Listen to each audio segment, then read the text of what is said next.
welcome to my channel where we discuss all things nursing related. Today I have a special guest with me, Juice. This is my sister-in-law. We're going to be talking today, so I'll let her give you guys a quick introduction. Hello, welcome. Thank you for having me. I'm Juice. I am a pediatric ICU nurse. I have been working in that field for almost 3 years. I started there as a new grad, and yeah, what else do you want to know? I think that's fine. Okay. So first we're going to get into this or that game. So we're just going to go through some different little topics. Okay, so this or that, day shift or night shift? Night. I'm going to days. Where the money reside, where the money reside. No, really, that is where the money resides. I can't do it no more, y'all. I'm done. Tennis shoes or clogs? Tennis shoes. Same. But I think I'm going to start trying to not get clogs with something like it so it could be easier to clean off. I have seen so many people like whoop whoop, like with their ankles. See, because I was like, I feel like it might be cleaner because then I could just wipe them off. I but agree then with that. I don't like how people wear Crocs and it has the holes in the top. Yeah. So I'm like, that's just gonna get to your socks. So I don't understand that either. I don't either. But the clogs, I'm already a clumsy person, and I've even broke my ankle in the middle of trying to run to a code. See, that was my other thing. I'm like, I'm gonna need to be able to move if there's a code or a rapid, because I've had instances where I had to run like to another unit to go get another crash cart because we went through ours. Yeah, no, it's a no for me. I'm gonna be doing sprints in the nursing store to make sure, because I need some new shoes. All right, at the beginning of the shift, do you run in at the last second or do you get to work early? Early. I gotta get my mind right. I used to be early, now I get there at exactly the time I need to clock in. 6:38. No, Swipe. I get there at 6. And I park in the garage, pull up at 6. I swipe my badge to clock in at 6:40, 6:45. No, when we were a normal unit, I used to get there at 6:15, but now that we're COVID, we do the report at the nursing station, but y'all already used to do that anyway, huh? We do it outside the patient room. Okay, so yeah. we have like a computer in between our patient rooms, and so we'll sit at the computer where we can keep eyes on both of our patients and give report. My unit is not supposed to be a COVID unit, so there are no windows. You can't see them, poor things. The doors are solid, so we do it at the nursing station. So that's why I get there late, because I'm like, and then we do cluster care rounding, so I don't actually go into the room until 8 o'clock, so I could just look up everything at that moment. So yeah, that's me. Jacket or long sleeve shirt? Jacket. I'd be wearing both. Actually, now that we COVID and then we be having them gowns on, I don't. But sometimes when it hit that 2, 3 o'clock in the morning, it's freezing and you get sleepy. Yeah, it's not it. Do you drink water during your shift or coffee? Water. Same. I usually drink coffee going in if I'm like tired, or like we said, that 3, 4 o'clock when you on your last little bit of energy, I might get some coffee, but I usually drink water. Yeah, I just drink water. Yeah. Dr. McDreamy or Dr. McSteamy? Who is that? You want to watch Grey's Anatomy? Which one is McSteamy? I know who McDreamy is. Dang, I can't. Mark. I think his name is Mark, because all I could think of is Dr. McSteamy. That was Shepard's best friend, the one who cheated on his wife with him. Dang, you don't remember him? You know what I like? The red-headed one from the army. Oh, was it Owen? Yes. That's mine, okay? I like Dr. McSteamy, but mostly because he's inappropriate and I find him hilarious. Shepard is like a baby sometimes. I don't know. 3 in a row or 3 spread out? Ooh, spread out. I don't know now. Right. Because we've been working overtime, so I don't think it even matters at this point. It's just to have 3 shifts in a week. I don't know what that feels like anymore.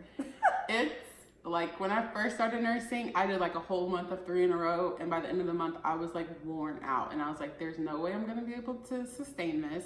So then I would like mix it up. So one week I do 2 on, 1 off, 1 on, and then the next week I might do 3 in a row.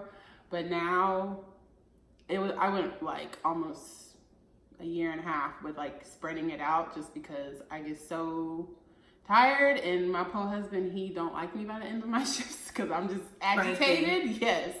But now, since I work another job and I work 4 days a week every week, it makes the most sense to clump them all together so I can actually have days off. Yeah.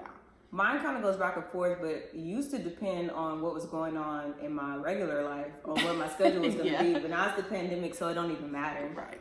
But I think I'll just pick spread out, because if you have that one, it's really normally, the middle day is sucking. The first day is like, okay, it's the beginning. Then the last day is like, oh, it's the end. Right. Counting down the hours. But that middle day, and then don't let a cold or something happen, then it's just like, I got to come back tomorrow. I know. Oh my God. Okay, so I pick spread out. Yeah. So do your lines have to be straight, or do you just be putting your IV tubing up? How is it? So if I'm setting it up, I try and make it straight. But if I walk into a mess, I'm not about to try to untangle it. No, because more than likely when I come back the next day, it's going to be retangled, and then I'm going to be upset. That's true. I have to have mine straight. And most of the time, see, y'all be having drips and stuff, right? Yeah. We don't necessarily always have drips. So whatever it is, when it's done, I'll just throw the whole thing away and start my own. Oh. So like if it's an antibiotic, I'm like, start my own line. Workout before work or workout after work? Don't work out. Don't say don't work out. I do before work. Oh, this guy I used to work with, he would do it after, and I don't know. I have nurses who do it after too, and I'm just like, because I don't know how. Be me. At least like when I wake up, like I'm fresh, but like after I done drove and now I'm ready to go to bed. Yeah. I worked out during the shift. It's not gonna happen if I don't work out before. I'm gonna be like, I'm gonna do better. So today I have Juice with me because we are going to be talking about dating at nursing school and dating as a night shift nurse, the differences between those, how we balance those, what that all looked like. So we're going to give y'all a quick context of how our relationship status have been throughout our time. I'm about to get some food. Okay. You want me to go first? You can. Okay.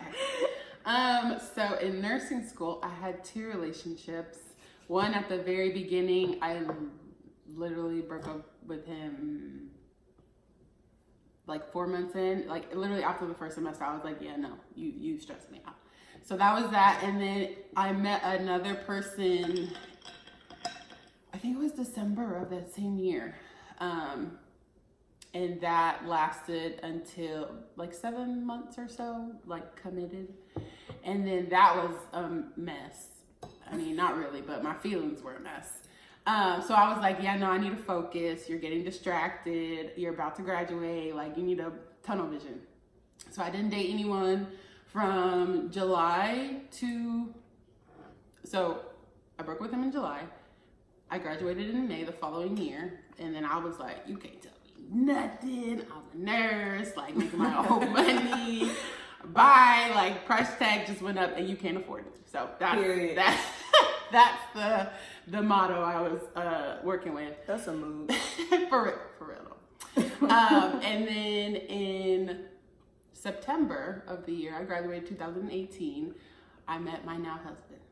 And so, yeah, I have like 4 or so months to live my life. Because I wasn't dating or entertaining anyone that last year of nursing school. And then he was like, yeah, it's time for you to sit down. And here we are. So we've been married a year and it's been interesting. So that's my little dating journey from nursing school to being a nurse. So for me, my boyfriend before my husband now, we broke up right before I started nursing school. And it was my intent not to have another one the entire time. But as everyone in my life knows, he was very impressionable. I'll put it that way. So I was not left with any option that would be logical on my behalf. So we started dating at the beginning of nursing school and we got married 2 years? A year and a half? Yeah. Into my nursing career? Yeah, I say that. I don't know what year it is. We got married during the pandemic. We don't know what year it is. We don't know what month it is. I don't know how long I know this man. So that was another thing that was unique to our situation, is that we're both also pandemic brides. So that's been a whole nother story on top of the night shift. Let me tell you. It has been a rocky road. Rocky. But dating like as a nursing school nurse, I'm like, I don't even know how to compare the two, because life was just, I guess it was easier as a nurse because then you just had your 3 days. It was only hard because it was night, so I would be so tired. But like with nursing school, I feel like I couldn't do anything because I always felt like I had to study. And if I wasn't studying, it was a problem. That wasn't me. Y'all. I was doing everything but nursing, okay? That's why I was like, I need to sit down.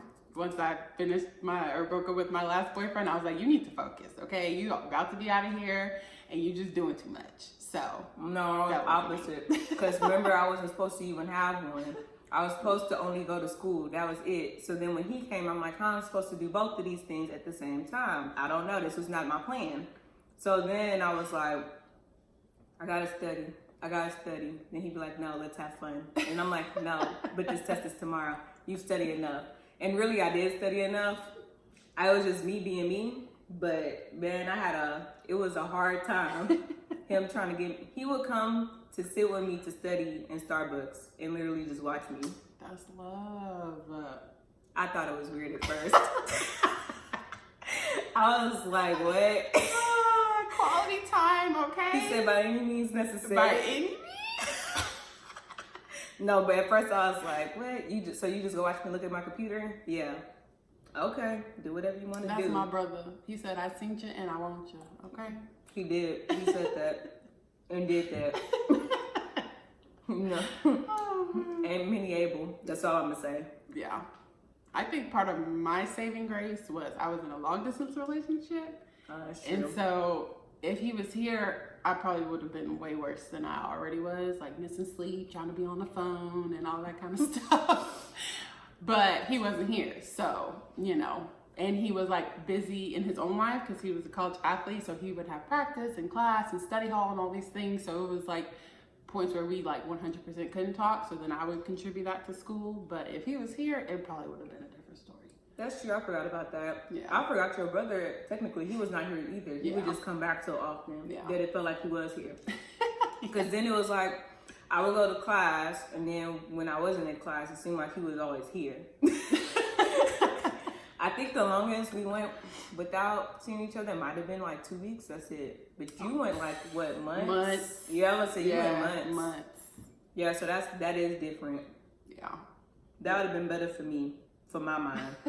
But That that was was not hard the for gift that me. God gave me. That was hard for me because I don't do long distance. I really shouldn't have even been in that. But the Lord was trying to spare me. He was like, you want to go out here and do what you want to do? You want to date? Okay, cool. But I'm going to put him over here so that you can have some balance. So it worked out, I guess. I mean, we didn't last, but, I graduated. The most important thing. Right. So I guess,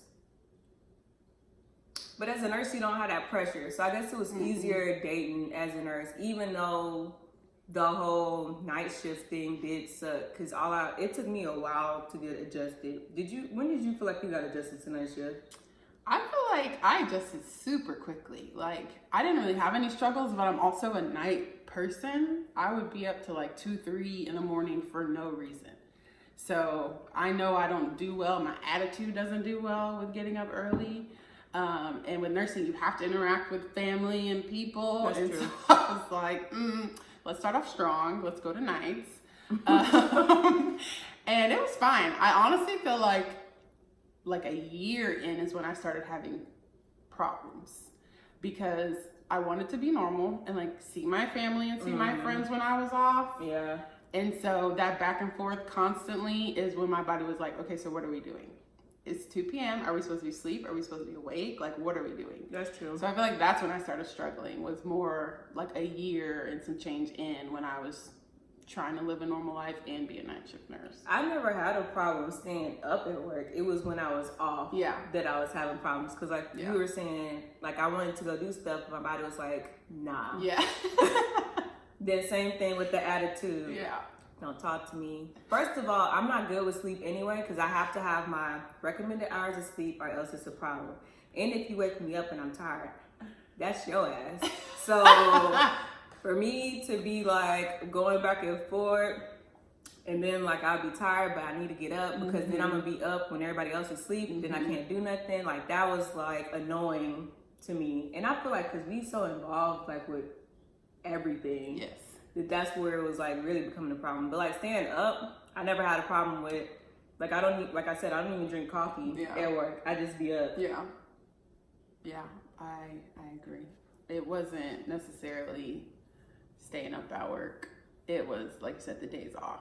Because I feel like I'd be okay for a little bit. And then like so say I worked all night. I come home, take like a brief nap or whatever. And then I'm up because I have something to do. I want to hang out, whatever. It'd be like 4, 5, 6 o'clock where I'm like face planted, like dead somewhere because...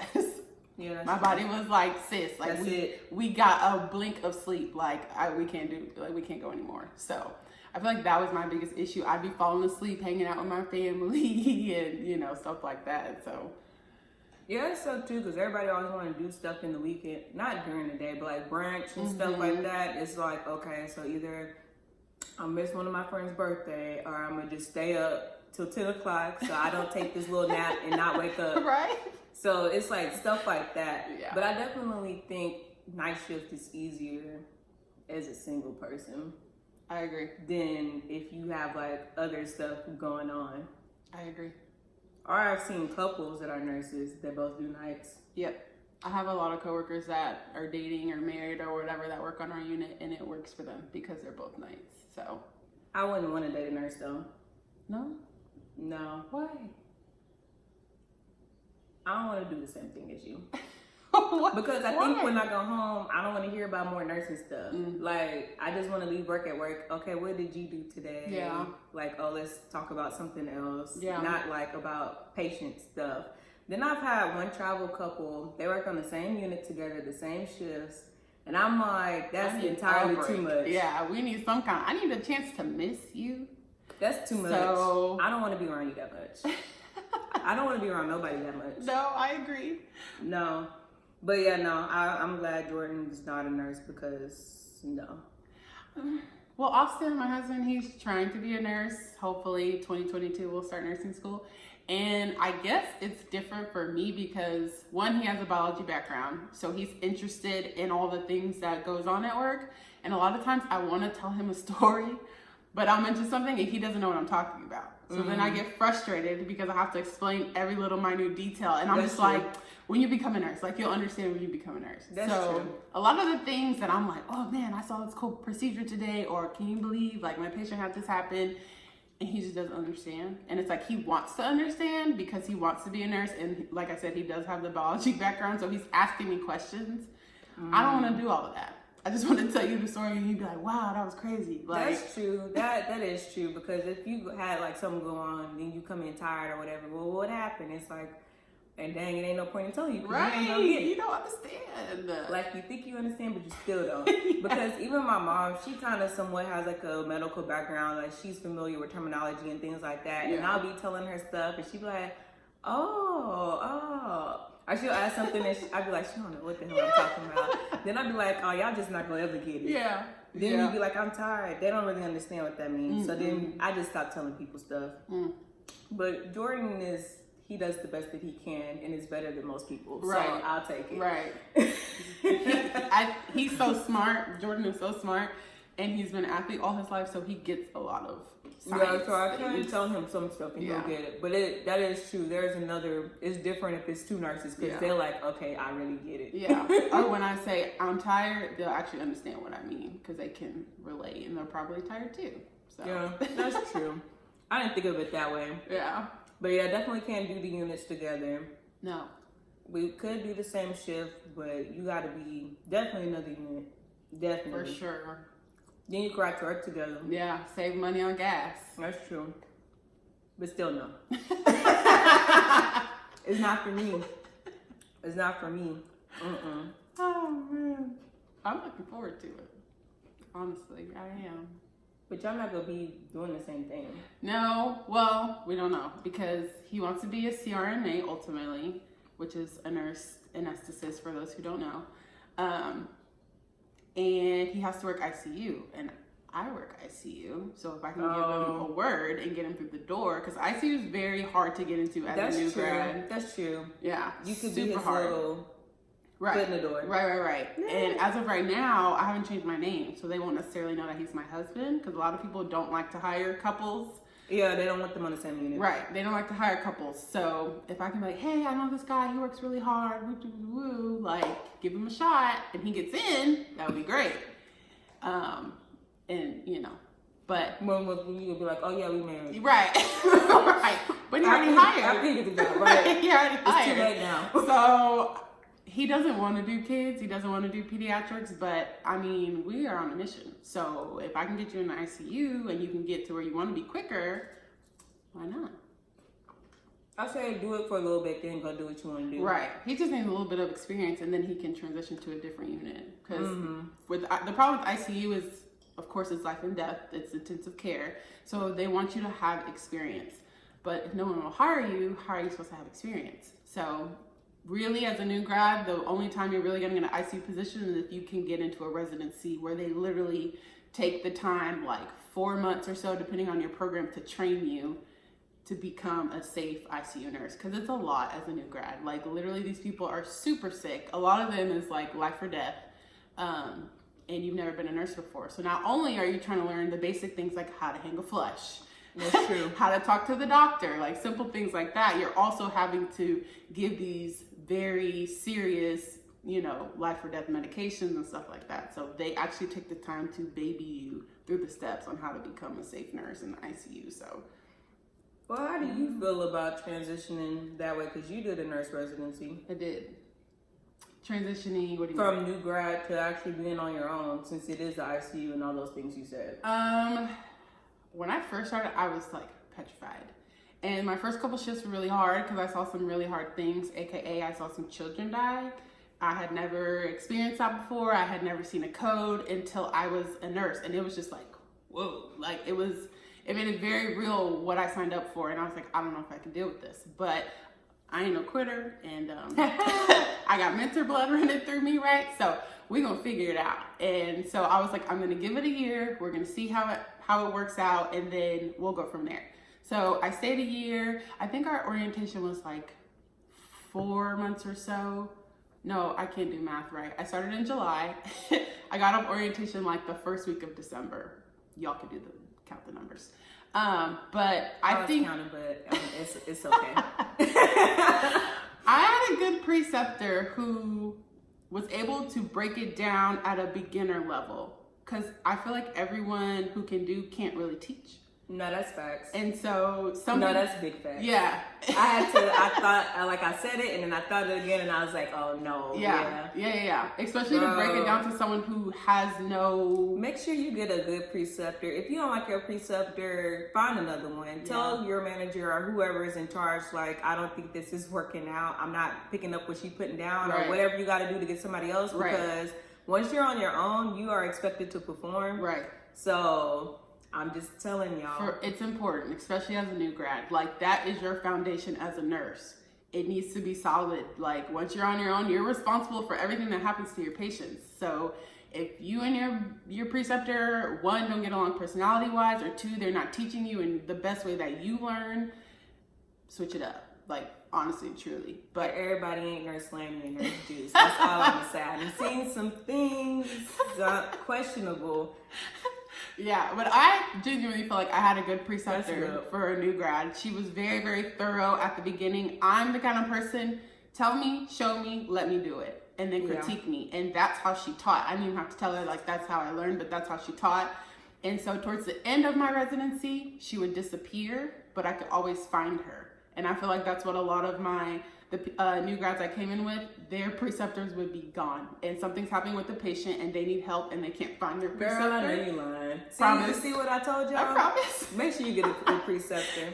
Cause I be leaving mine too, but I be at the nurse's station. Right. And so like she would get a phone to where like if I needed her, I could always find her. But she would give me enough space to let me figure it out. Because like I was about to get off, I was about to be on my own. And so I feel like she had great balance with teaching me and babying me. And then I'm like, I know how to do this, but can you just watch just to make sure?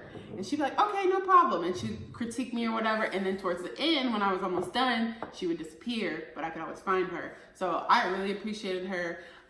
Preceptors, PSA, I was about to don't say, do that. No, yeah, don't do that. Don't do that. Be better, bro. It's your license too, because they under you. So if something happens to the patient and they're not equipped, obviously that's why they're learning. Right. And that's your ass. So what you look like? You did all the work for school for somebody else to mess up your license? That's what I'm not understanding.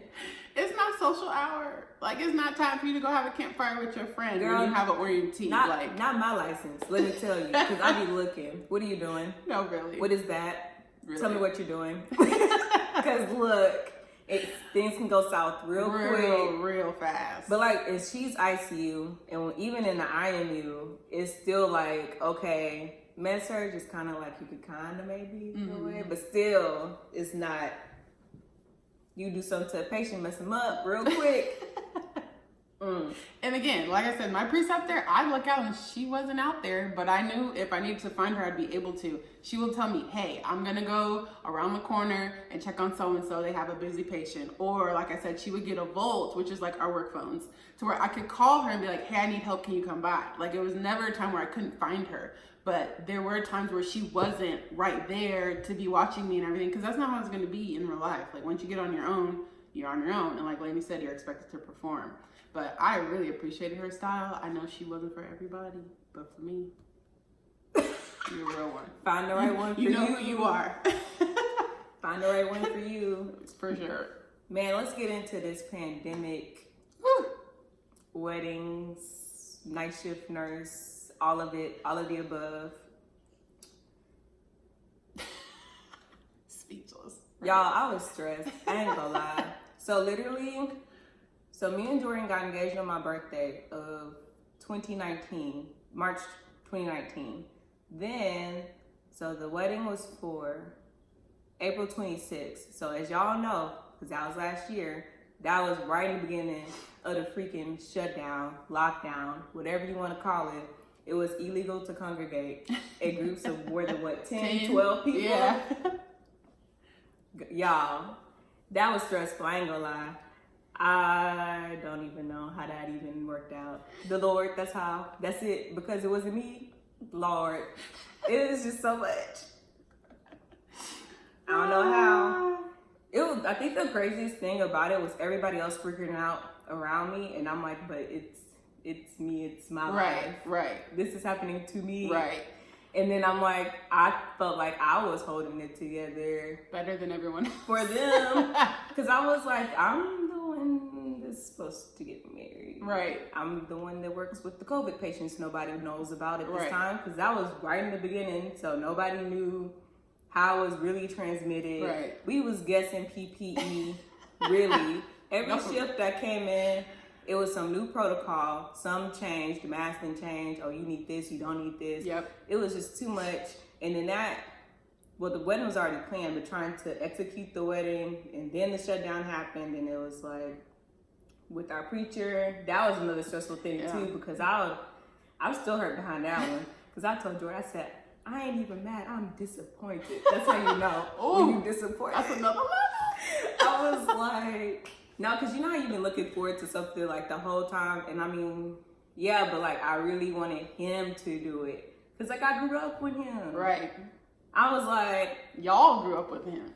Really? Yeah. It would have been monumental for the both of us. Yeah. And I'm like, I look up to him as the spiritual leader and everything else. Like, he's the first preacher I listened to without falling asleep. I told him that when I was little. I think we were 11? Mm-hmm. We were young. We were real young. So we've been knowing him, 15 years or however long that is? Like she said, I'm not doing math right now. That's for y'all to do. I'm 27. It's been a long time nonetheless. So for you to think somebody's going to marry you and then you try to figure out how, I was like, I was telling Jordan, I was like, we going to have to Zoom him? so we could get married. Like, we was really trying to figure out how this is gonna work. Yeah. Luckily, Daddy is licensed, Yeah. and I didn't think about that until like a little bit later, because we were like, "How are we gonna do this?" And I was like, Daddy. I think that made it like special though. Like, I know you wanted our preacher to do it, but like, I feel like it couldn't have been done a better way than your daddy marrying you. It did, and I think that that's cool that he stepped into his calling to be able to do that, because had he not, then really would. What? Yeah. Because at first, Daddy was not trying to do nothing extra with church. He was good where he was, and Brother Lee was like, no, you. And me and Mom was like, yeah, you. So that, everything works out for a reason, that's for sure. But I really, at least wish he could have did the big one. Yeah. Some. I agree. But then your other daddy got to marry you for the second one. I know, that's cute too.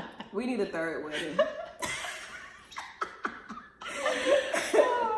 Third time's a charm. No, really don't. Because none of the older people, so like we were mentioning, we had an intimate wedding on our original date, April 26th. It was actually at our house that we had just got a couple months before. So that's sweet. Those are life moments you will never get away. Yeah. It's just the fact that it was brought on that way. I feel like maybe if it was more of a choice, that would have been better. But the fact that it was like literally nowhere else to go. Because even the courts were shut down. Yeah. They were locked I forgot down. about that. When I tell y'all locked down, there's nothing. I forgot about that. It was a good thing y'all got y'all's marriage certificate early. Yeah, that's why we had to do it that early, because we was like, just in case the court shut down, and what they do, shut down. We had no other options, because we had like 5 backup plans, y'all. Like, we was like, okay, we can maybe see if they could open the building up for like a couple of people, or we could go to the courthouse, or we could do this, and then like I think the house was like the last option. Yeah, and then that had to happen. But my mama and them, they hooked it up. It looked real nice in here. Was real nice. It was cute. I'll show y'all some pictures. It was nice. They really did great. That was good. So, and like she said, it was special because my dad married us. So then fast forward, we did a smaller version of our wedding, August 23rd. Oh, so they both A's. Okay. Are those only 8 months in the year? Yeah, April and August. Okay, that's how I remember it, because I'm not good with dates. I'll forget.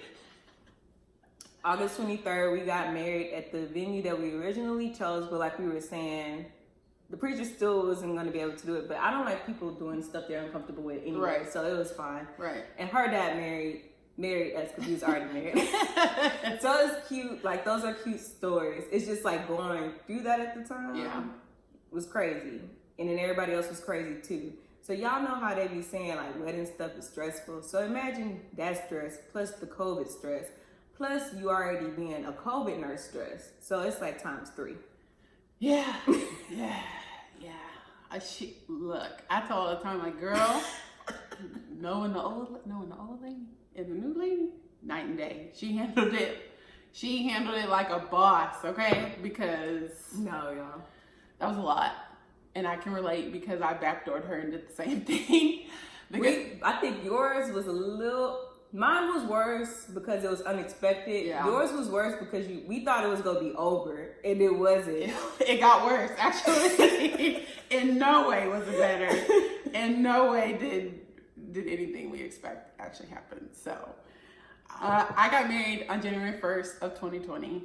A couple months later, COVID hit the world, right? And so I was the bridesmaids for Laney's wedding, and it was like watching her go through all this stuff of constantly having to change dates and us replanning and all these things for her, like her bridal shower and her. Oh yeah, we didn't even talk about that. That was a whole nother thing, y'all. Look, all these things. I was like, oh my god, like it was a lot. It was a lot, and like most of us thought COVID was going to come in and then show its way out, and that never happened. So I was just, hopeful. I was trying to get my mind right. Like, okay, this might happen to me too, but it's not going to happen to me. I was trying to get my mind right for my feelings to be hurt. But at the same time, I was like super prayerful. Like, no, God going to work it out. It's going to be good. It's going to be good. And it wasn't good. So like I said, we got married January 1st. Our wedding was supposed to be December 31st of the same year. So technically at our reception, we were going to be celebrating our 1-year anniversary. So it became like super important. Right. The wedding day actually became super important. At first, we just picked it because that was the day that was open. And then we ended up getting married on the first, and I was like, oh my God, that's so special. Mind you, we didn't tell majority of our family that we got married. It was the people who were there knew, and no one else really knew. So we kept the secret for a year. And it was kind of like at the wedding, we weren't gonna like really announce it, but you know, you playing Tony, do you know what today is? It's our anniversary. We're gonna be like, what? So then it probably would have came out at that point, but yeah, I was in a quick reveal. Yeah. I think some people would have been a little salty because we didn't tell them. You know, Maybe everyone feels like they're entitled to your information and like they're that important to you, but I mean, that's neither here nor there. That's a whole nother story. Right. And that's a whole nother story added on to all this mess. Right. Because even with that, like with ours, we have to cut people off, and Right. it's like, I'm sorry, not sorry. It's ridiculous. Not really. No, it really is entitlement. That's is. That's the word for it. Because I'm like, you're not even understanding of the situation. You just want what you want in selfishness. Right. Entitlement and selfishness. That's what that is. Right. So we had my bridal shower in November, and it was still kind of up in the air. Like, okay, COVID's still rising. What are we gonna do? So my mom's and like, we're in Houston, Texas. Right. If that gives you any context. Right. And so my mom's like, well, let's just wait it out and let's just see. So this was November. We were supposed to have a bachelorette party in Puerto Rico. That didn't happen. Puerto Rico actually made a public service announcement that they were closing down.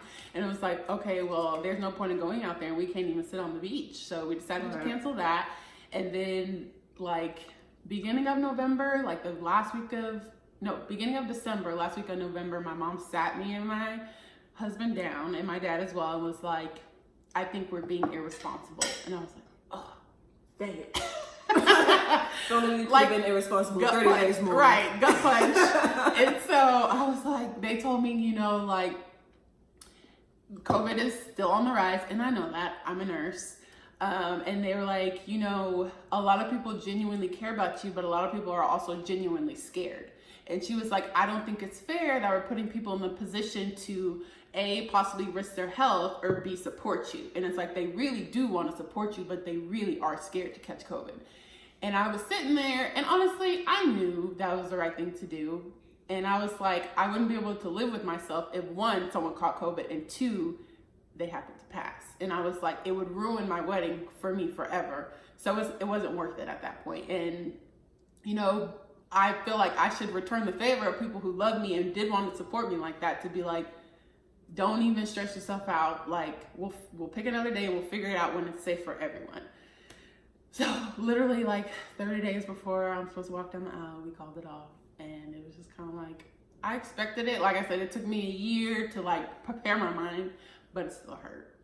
And so now we're getting married January 2nd of 2022, which is like, bro, I gotta wait a whole another 360 something days to finally walk down the aisle. So yeah, but hopefully you can do it with everybody there. Yeah. Because even though we went ahead and did ours, I was still like sad at the fact that I was like, dang, like I really wanted my great grandma to be there. Yeah. She's like 90 something at this point. So I'm like, I don't know how much longer she gonna be around, if we being honest. Right. So I really wanted her there. And then, well, none of the grandparents came except for your papa. He hard-headed, he do what he want to do. But I banned all the old people from coming. But somehow, some way, he was on the stage when I went up there. I digress. He was not supposed to come. Because he came to the small one. But there he was. Yeah. That's his business. Right. He made it, y'all. He made it.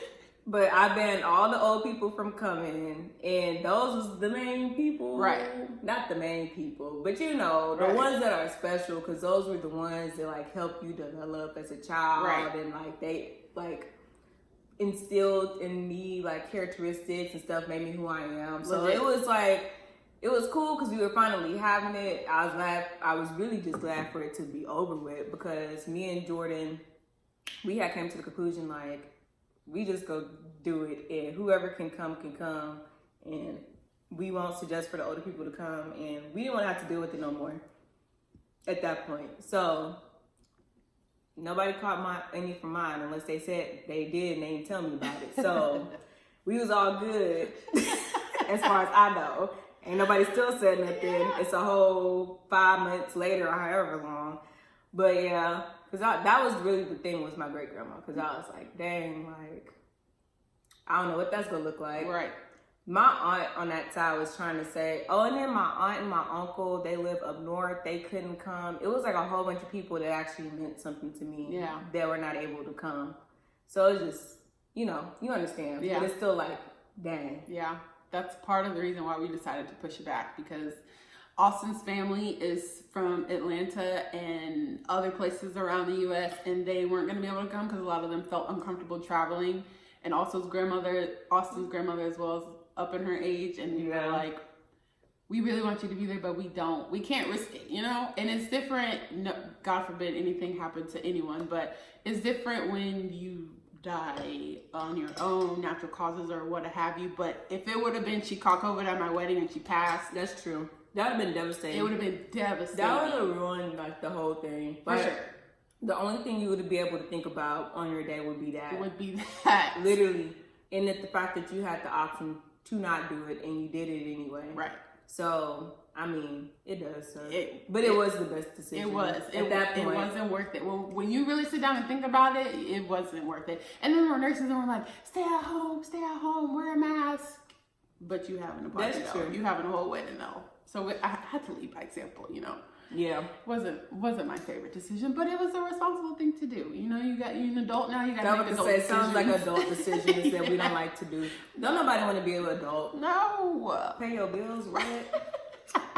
You telling me I have to go to work? No, that's the one. Yeah, so it you know, God works everything out. It'll all work out exactly how it's intended to. Absolutely. And that's just how it goes. And I feel like He's gonna bless us for doing the right thing, you know? And thank God everyone was safe and sound at Laney's, because it was lit. We were lit. Homegirl danced the entire time. Best wedding of 2020. Period. I can claim that now. Period. Now we push us back, I can say that. The livest bride of 2020, let me tell you. Heels on, twerk till her booty couldn't twerk no more. You hear me? I was like, oh, let me sit down because I cannot hang, okay? We tried to tell everybody it was going to be on another level. No, just think, it was built up anxiety. It was like we were supposed to party like this 4 months ago. Girl didn't miss a beat, okay? No, literally, I was literally thinking to myself, I was like, I can die from dancing, it's fine. I couldn't breathe. I had that little boost down. I couldn't breathe, but I was going to do it anyway. I told myself, you only got 1 more hour of this. What do you want to do? Sit down and breathe? Keep going. Keep going. Okay. When I tell you she kept going, I was like, bruh, I'm going to sit down before I embarrass myself. And the way my knees set up, we on a time limit and my time has come. So how do you feel like you were like transitioning to a wife on night shift? No, for real though, it was stressful. I think everything that we dealt with, because mind you, our first year of marriage was during a pandemic. So I say this all the time. My husband is also an essential worker. So we're both out in the world, possibly getting COVID, you know, whatever. So I think the underlying stress of COVID really played a factor in our marriage. Like, you don't realize how stressed you are, but when your environment is chaotic and that's true, unpredictable and everything, it's gonna affect you. Like, it might not be in the forefront of your mind, but you're being affected by it, and you're seeing people die all around you, yet you're required to go out there and still do your job. That's true. And so we had a great first year. Everyone says the first year of marriage is the hardest. It was very hard, but I feel like looking back, we did a lot of growing, and here we are starting on into year 2. So it was hard. And like I said, I think the underlying stress played a part in our relationship, and a lot of the tension and issues that we had. I think being tired, along with being stressed and not being able to even have like other options to de-stress, cope and things like that, because there's no choice but just to go home and that's it. Literally. That's true. And then I was telling my sister when all this stuff was happening, especially like with her wedding and everything, I was like, every part of my life is stressful. My job is stressful. I come home and it's tension with my husband because his job is stressful, and then I'm in her wedding and things are constantly changing and I'm trying to like figure out my job schedule, and that's stressful. I can't hang out with my friends, and also my husband has asthma, and all I can think about is he's in the high risk population. I catch COVID, God, hopefully I will be fine, but what about him? And so that was in the back of my mind, like I could possibly kill him having to do my job. And even with him, I said, he was an essential worker too, and it's like he goes into people's homes. People don't wear a mask in their own home. Half of y'all think that this is fake to begin with. And he would tell me like people are like standing over me, watching me do my job. And he'd be like, ma'am, sir, can you back up? Like, this is a pandemic. And so that's ridiculous. Do better, y'all, do better. But it was just stressful in general. And then trying to transition into being a wife. I ain't never been married before. I don't know what that really looks like. And, night shift, like we said, you're always tired, but then I have to get up and like cook meals and wash clothes, and I still have to be an active member of the family. And so it was just a lot. Like, honestly, first year of marriage, they always say is the hardest. So we were dealing with the first year of marriage. We were dealing with the pandemic. We were dealing with being with essential workers. We were dealing with being in weddings, because Austin was in their wedding as well as planning weddings. And it was just too much. We made it. I promise you, most people couldn't deal with what we were dealing with. No, that's facts. I'm just thankful that my mental state is still intact, because it was questionable at one point. For now. Right. For now. But, God had me covered, and he was like, sis. Not me. Keep it, me too.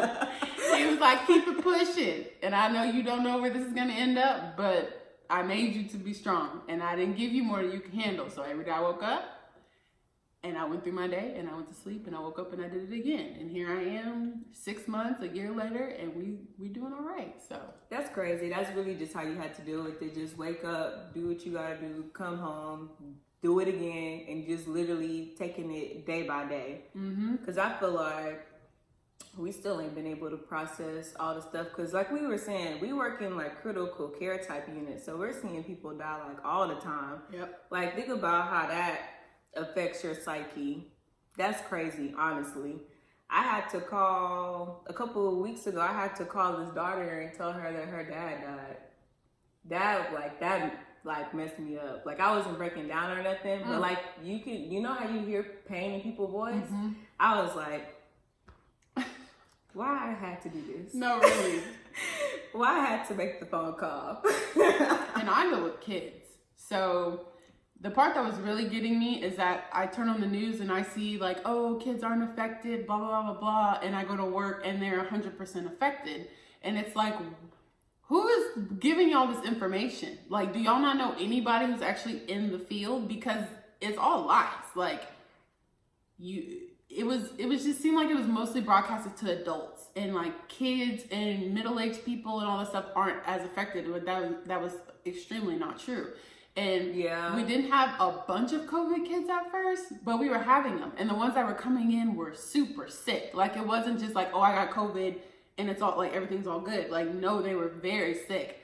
And so I was really struggling with looking at people be silly and put themselves at risk and everything, like acting like they're gonna live forever, when I'm literally watching children die, and I'm literally watching these families have to say goodbye to their kids and plan funerals, and a lot of them are in there by themselves because you can't have all these extra family members. And can you imagine, like, a dad can't come to the bedside and say goodbye to his child because mom, like for us, we were allowed one caregiver, so mom's in there, but you're at home and mom's calling you and telling you like your baby's dying. Like, it was a lot, and I don't think people realize how traumatic those things could be. No, it's very traumatic. Very traumatic. And I feel like as nurses, even now, like, you don't really sit down and process it because you don't want to get your mind going. You don't want to get your feelings involved, and like, Yeah, you try to compartmentalize. Right. Because even like we were saying before, you don't have time to process because you got to wake up and go back to work the next day, and you got to deal with another family, another issue. With us, well, with me, I'm an adult, so at some points where I'll have a whole family up there. Somebody went to some party and gave it back to the whole family. Wow. And then I had one where the wife was in the hospital and her husband had just died 2 days prior from COVID.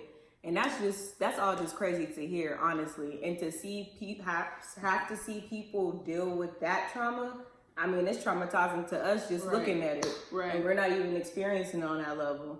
But that one with that daughter, I was like, because really, well, I guess I could have called, but really my charge nurse, I was not charging that day. I was just a staff nurse. I should have been with him and getting him presentable for her, but my charge nurse was like, oh no, I can't do it. Somebody got to notify the family. Somebody got to do it. So I'm just like,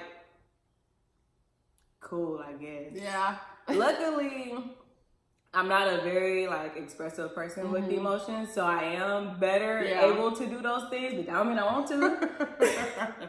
She was over here telling me like, no, Laney, like y'all have to keep trying. Like, no, like she was like, it wasn't just no simple call like, oh, hey, like I'm sorry to inform you, but your father just passed or whatever. No, she was like, no, like you could hear her like breaking down in the background, and I was just like, oh my goodness. Lost for words at that point. Yeah, what do you tell somebody when that's happening? You can't tell them anything, and then like we don't have visitors, fires, like at all. Yeah. So she had called earlier that night, and he was fine. So a couple hours later, I'm calling her back and saying, hey, your dad died. He had pulled off the BiPAP. We found him in the room. Yeah. With no oxygen on, no pulse. Wow. That's crazy. Y'all don't understand. Like, you can't imagine. Like, I know people want to be like sympathetic and, that's crazy. Empathetic, but you really don't understand until you've been in a situation. So y'all please check on the healthcare workers and the essential workers that y'all work with, because send us some money. Nah, I'm playing.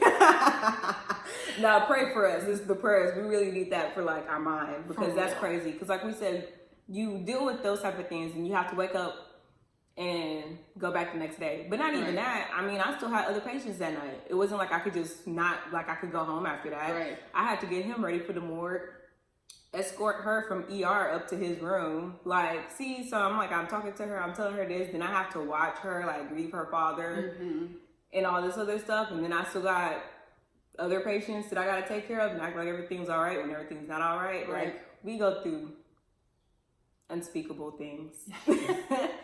So then, just imagine that happening at work and us having to come back and be wife. That's a whole nother husband element. Coming home like, where the food? What you mean? I can't even eat right now. What you mean, where the food? Like, my mind is stuck on what I had to do before I got here. Like, let me tell you. What's wrong with you? Everything. Everything. You can't even put it into words. Like, where do I begin? No, you just say nothing. No, really, nothing. Because you can't really explain. Yeah. So yeah, like she said, that adds a whole, like literally, like we said, every element of your life is stressful. There's nowhere to de-stress because we all supposed to be at home for the main part. So that's crazy. But I feel like some good things did happen out of us having to be confined to enclosed spaces, because I feel like he works so far too that if I was still on night shift and he was going to work like regular, we would never see each other. Yeah, that was me in Austin. Yeah. Like, never would see each other. And then on my days off, I'd be asleep, or he'd come home from work, and he works outside, so he's in the rain, in the heat, in the cold, whatever it is in Texas, because it's bipolar with the weather. But he would come home and he'd be worn out. So I'm off. I'm like, oh, hey, babe, like ready to interact and stuff. And he comes in, showers, eats, and is knocked out. Right. So it was really like we really had a hard time finding balance and finding time to spend together, try and, still get to know your partner. We're still newlyweds, and it was just like, we really struggled with that. We're still trying to figure it out. And I mean, day by day. Day by day. We're still trying to figure it out. There's no answer. Because then our schedule is not concrete anyway. So Right. it's like it just really depends on literally the day. Right. And he's always like, you need to go to days, you need to go to days. Well, one, we have a lot of financial obligations, and like I said, night shift is where the money resides. So it's not in our best financial interest for me to go to days. Adult responsibilities, Right, once again. right. And it's like, so I'm kind of sacrificing my marriage and, you know, getting to know my husband, spending time with him to get us to where we want to be in the future, that you need money. So that's one thing. And then on top of that, it's like, I told you he's trying to go to nursing school, and most new grads start on nights because no one wants to work them. And so I don't know about 90% of the time, but majority of the time, new grads are hired on nights. And it's like, I'm going to change my schedule, and it's a high possibility that you'll start on nights, and then we really not going to see each other. So it's like, I'm just kind of like trying to wait and fill it out until he fully makes his transition into the healthcare field, and like to see where he ends up. And then from there, in my opinion, it'd be the best time to make a change, because we just don't know right now. And so one, we can use the money, and two, we might just be setting ourselves up for failure if he gets hired on nights in the future. And then you have already switched over. Right. So it's been hard. See why I didn't want to marry a nurse? Hey, will he become a CRNA? Sis, where the money resides, okay? Jordan at home, like I said. I wake up, he there, I go to sleep, he there. So it's been working out for us in that aspect. Yeah. Because we've been able to like be around each other more. So sometimes that's a good thing, sometimes it's a bad thing. Right. But mostly it's a good thing, I'd say. Because I ain't never lived with nobody else before. Same. See, so I'm like, why you do that like that? So you put your toilet paper this way or that way? No, really. Why do you squeeze the toothpaste like that? First of all, why do you use so much? No, second of all, we got separate toothpaste. We do separate, too. Separate everything. It may have took us 2 weeks to me to figure out, I'm gonna get my own and you gonna get your own. Because okay, that's a newlywed tip. Get your own everything. Split it. we don't share deodorant. We don't share nothing. Like, another thing, side note, this really don't have nothing to do with anything. But Austin and I are close to the same size. And when we first started dating, I'd look up and he'd be in my clothes. Not like dresses or skirts or anything, but my sweatpants. Before y'all start acting funny. Right, don't play us. Don't do that. Don't do that. My sweatpants, my basketball shorts that I had from high school playing girls basketball, my t-shirts. I'm like, bruh, my socks. Me and Jordan don't have that problem. We got about a foot difference in between us, so I ain't gotta worry about things. It's the little things, especially when you already stressed and you already tired. It's the little things, okay? Get your own stuff. Matter of fact, you gonna have black socks, I'm gonna have white socks. And if I catch you with my white socks on, it's gonna be a problem. I'm trying to tell you. Other newlywed tip, play to your strengths, I think, is how you would word that. Facts. Whatever one person is good at, you got it. If you really don't care about something, ain't no point arguing about it. If one person like prefers something and you don't care about whichever way it goes, just let them have it. Because you're gonna argue about enough already. So pick your battles. No, seriously, pick your battles. Everything is not worth the argument. Sometimes it's just worth like, okay, babe. And keep it moving. Like, don't even entertain it, because you're going to find yourself arguing over nothing. And a couple weeks from now, you're not even going to remember what it was about. So just pick. Everything is not I'm a very confrontational person. So if I can do it, you can do it. I just think, do I really care about this? No. Okay, not worth it. If it's something you really care about, then the discussion needs to be had. But if it's over something little, it is not worth it. Don't be talking about stuff and y'all mad. Come back to it later, like once the emotions settle down. Because when you hot, who knows what's gonna come out your mouth? So just give it a second, then be like, hey, I was wondering what was going on when this happened. And then y'all can have a civil conversation to see if you do it immediately. It ain't good for nobody. I'm still learning that.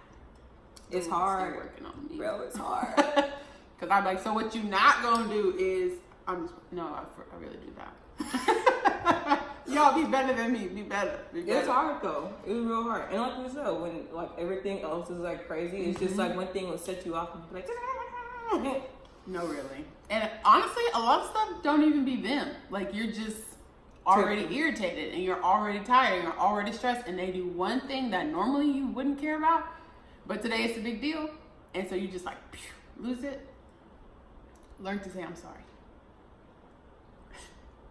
Newlywed tip. Learn to say I'm sorry. I was about to say, do I say sorry? Nah, I think I do. We have pretty good communication skills until we don't, and then we revamp.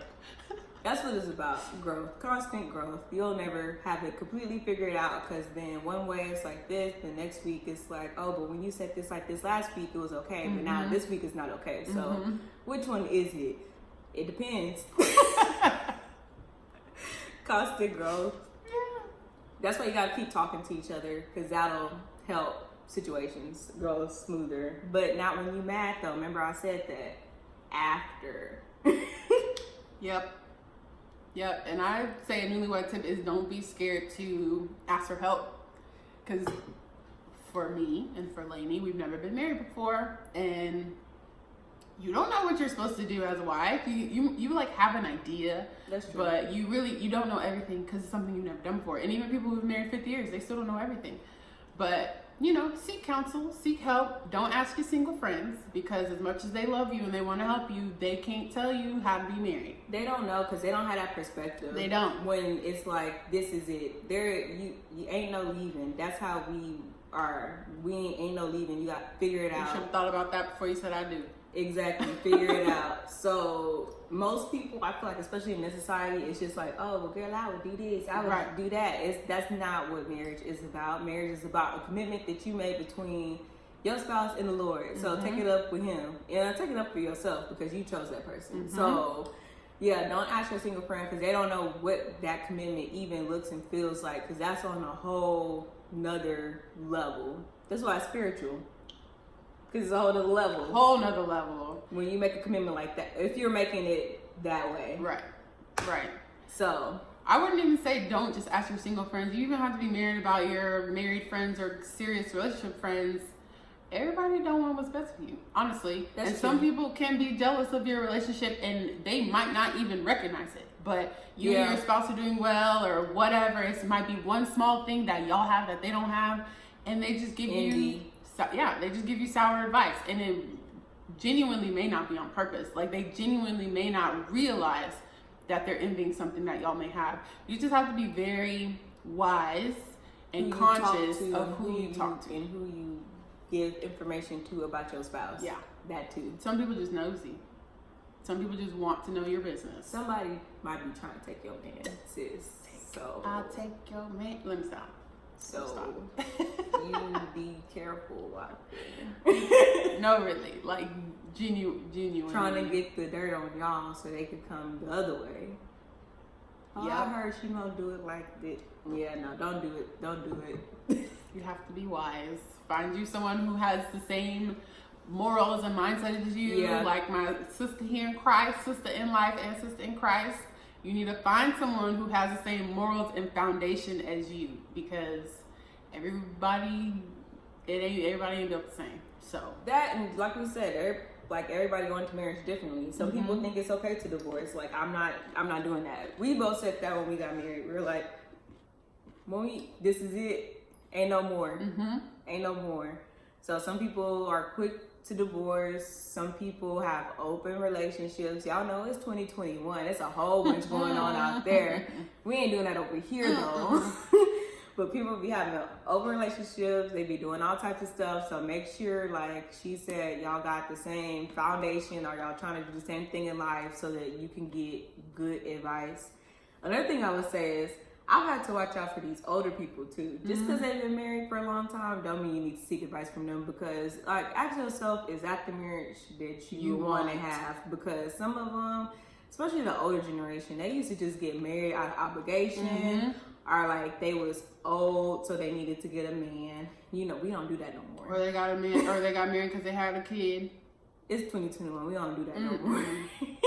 But a lot of them, they didn't believe in divorce too, so they just really stuck. I mean, but some cases you might need to dip, like if it's abuse or something like that going on. But like, they was raised differently. Yep. Us millennials, we got options. Yep. You know what I'm saying? We got our own money. Like, They didn't have, some of them, they didn't work or they didn't do certain things, so Right. then they had to stay with the guy because Right. of that. They were financially providing for them. It's just like a lot that goes into marriage, just other than, oh, I like this person or he cute, or vice versa. So watch them old people too, because they'll be telling, oh, y'all ought to do this, y'all ought to do that, y'all ought to do this. They don't know what you ought to do because they don't know your life. And I feel like the struggles of that age is different from ours. Like, they didn't have social media and all the accessibility that people these days have. So, like, That's true. I feel like it's a lot of things that they really don't understand because they didn't deal with it. And That's true too. they have the best intentions, but times are different. Like, they really are. I met my husband on Tinder, and when I tell you, my mama was like, you're gonna end up dead. Why do you keep going on all these online dates? Mind you, you can't be on Tinder stupid. Like, on any online dating app stupid. Like, you need to be aware of your surroundings. Someone always needs to know where you are.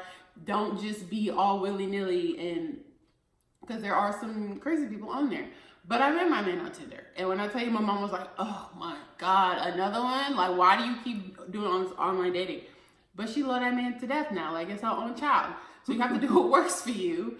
But they don't understand that. Like, that's not their generation, that's not their era. Like, internet was not a thing. So you just have to be mindful. Like, they will give you the best advice that they can, but you have to take it. Grain of salt. Yes. You need to take it and apply the pieces that you feel like can fit into your puzzle. But the rest, you just have to let it go and know that they hopefully have the best intentions. But another thing too, while she was talking about them older people, a lot of them have been trying to pressure us to have kids because we are older. See, I told y'all we millennials, we different. So we both 27. They like, where the baby at? Y'all married. Before we was married, I think people was asking me, yes, where the baby? I thought y'all grew up on marriage principles, married then baby, but I guess it's okay now. Right.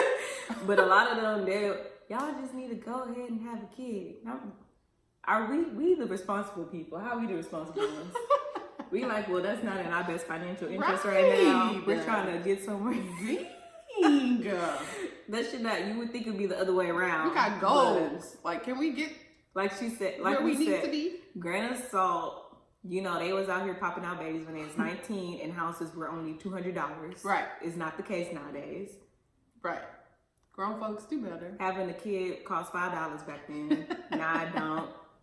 Have y'all seen daycare prices? It's not for me.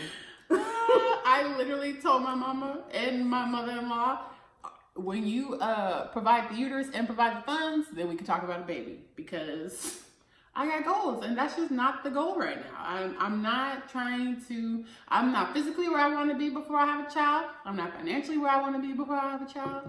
Me and Austin live with my sister because it's the most financial responsible thing we could do right now. She gonna kick us out. I feel like Mom's Day she wanna kick us out now because us newlyweds be arguing, and the house is not a mansion, so she can hear some of the things we discuss. Imagine a screaming baby. Man, we'd be on the street with our baby that our parents told us to have. No. No. That's facts. That's what I always be asking them. Where the money at? Where the money at? And y'all say all this now, but when I'm looking for a babysitter, y'all phone's gonna be disconnected. That's what I already told them. They're coming to your house for the whole summer because this the grandkid. You want it. Remember that? You remember that?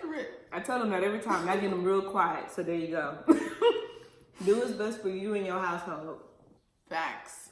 What else? You got any other newlywed tips? I think that's about it for me. Those were the big ones. Yeah, those were the big ones.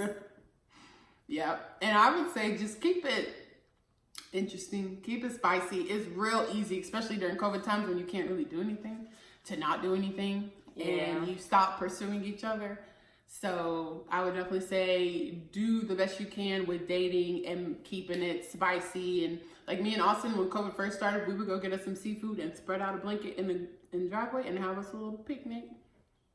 Have some music on. Our crawfish. It's coming up. It's coming up. I had some yesterday, but they was baby. No, I was about to say, they have them now, but don't waste your money. Look at her already. You don't do them in January, no, okay? You got to wait till like March. You got to, because that's a waste of your money, first of all. You working too hard. You should have got crab. We did that too. You did? Don't tell nobody. Yeah. Yeah. See, y'all know I have my crab in my daiquiri. Yeah, the crawfish is a no. I'm not wasting my money on that. I'll be mad. It's not time. Getting this little tail that's just bye. Yeah, find things. Talk to other young married couples if y'all are our age for ideas too. Yes. Have married couple friends. Yes. That is a newlywed tip. Yes. You cannot only have single friends. Honestly, I feel like Different places in your life. if it ain't our friend, Austin don't have no female friends of his own. No, that's what we talked And about. same for me. We talked about the same thing because I was like, dang, I can't have no more guy friends. If it's not our friend. Yeah, and then I was talking to my, because remember, I think I was telling you a couple of my friends are married now. So, like, we're, like, reconnecting again. Yes. And we were really close in high school. Yes. And I was telling them, I was like, so I can't have no more friends? And they said, no. I was like, dang. Like we said, everyone don't have your best interest at heart. You can't, it's not in your best interest to do that. It's a setup. Don't do it. The devil is busy. It's a setup. So what we decided to do is the only way we can hang out with another friend that the other one does not know is if it's in a group setting. Yep. Or if one of the other one is already there. Yep. Because it's a setup. It's a trap.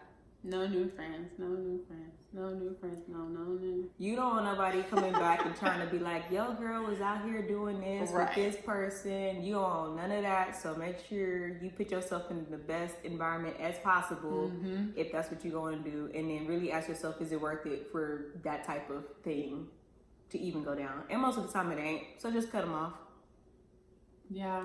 Sad but true. Sad but true. Like, do you want a happy home, or you want to keep this friend that eventually is going to develop their own happy home or destroy yours?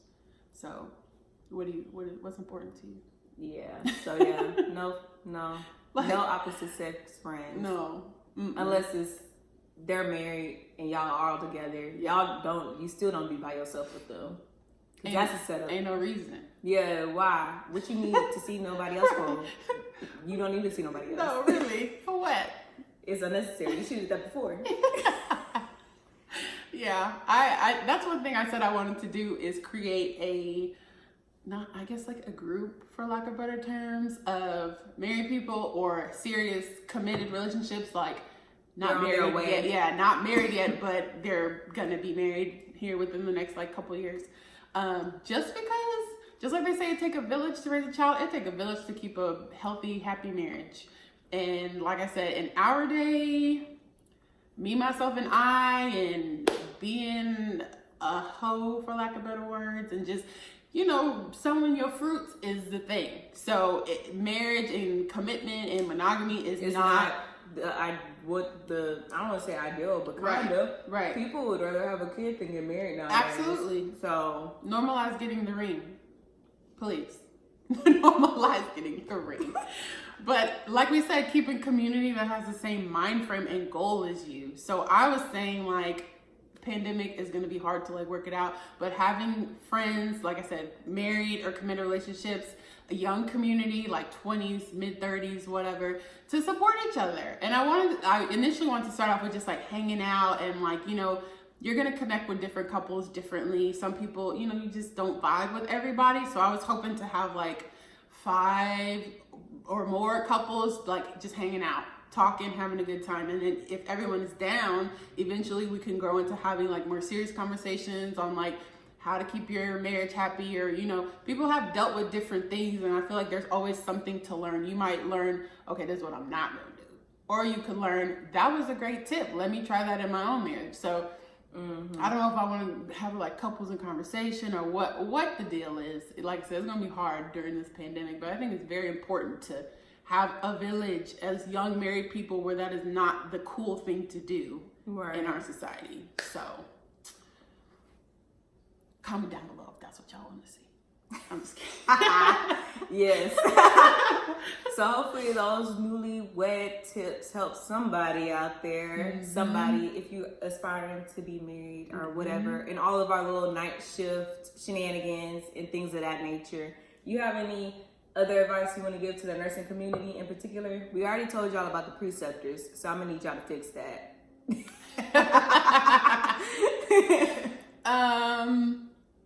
Advice to the nursing community. 1, keep your head up. You're doing the best you can. if you need help, if you feel like you might be fading out, maybe to depression or whatever, please reach out to somebody. Like, please, you're not alone. It's a lot going on right now. You will be missed if you choose to do something silly, but you don't have to go through this alone. It's a bunch of nurses out there that are feeling exactly how you feel. A lot of times you can't talk to family because they just do not understand.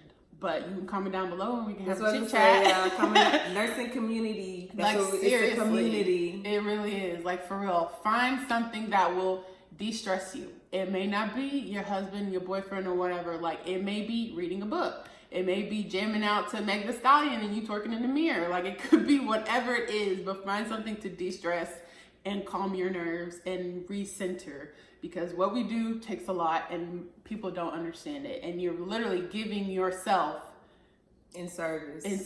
You're literally sacrificing yourself to take care of other people. And it's a thankless job, like I'm sure you've heard numerous times, but you're here for a reason. And God put you here for a reason. And everybody cannot be a nurse. It genuinely takes a special kind of person. So take care of yourself, because you cannot take care of others if you are trash. Watch my self-care vlog. If you need ideas, Pinterest will help you a lot. But yes, you can't take care of anybody if you not take care of yourself. And I think we lose sight of that. Do not pick up that extra shift if you're tired, sis or sir. Sit down, lay down. You do not have to always be doing something to be productive. Sometimes the best thing for us to do is just to sit down and lay down and go to sleep. Rest. So do that. Because I know for me and one, I feel like I'm always supposed to be doing something. Same. So Same. Don't do that. My mom literally told me the other day, she's like, you've been real busy. And I'm like, ah. Yeah. Commit at least one of your off days to yourself, I feel like.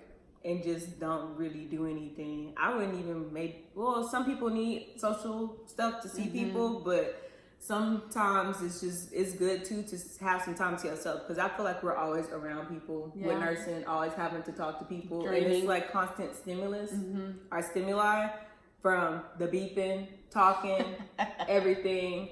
Codes going off. It might be on your unit or it might not be. It's just always something going on. So I feel like sometimes it's good to just like take a second to yourself. And recharge that way. But that's definitely something that I wanted to share with y'all. Hope y'all enjoyed this video. If you want to see more of Miss Juice, you want to give them social media, or they can't follow you? She don't like y'all. Don't come to me with no shenanigans. But she'll look through what you got going on and maybe. If you want her back on here, comment down below. Juice. Hey, what fruit should they put? Any of the berries. Strawberry, blueberry, blackberry, whatever y'all little heart desires. Comment down the berry below if you want to see more of this juice. If you like content like this, like the video and subscribe. Period. We'll see y'all next time. Where the money resides. This should be our theme song.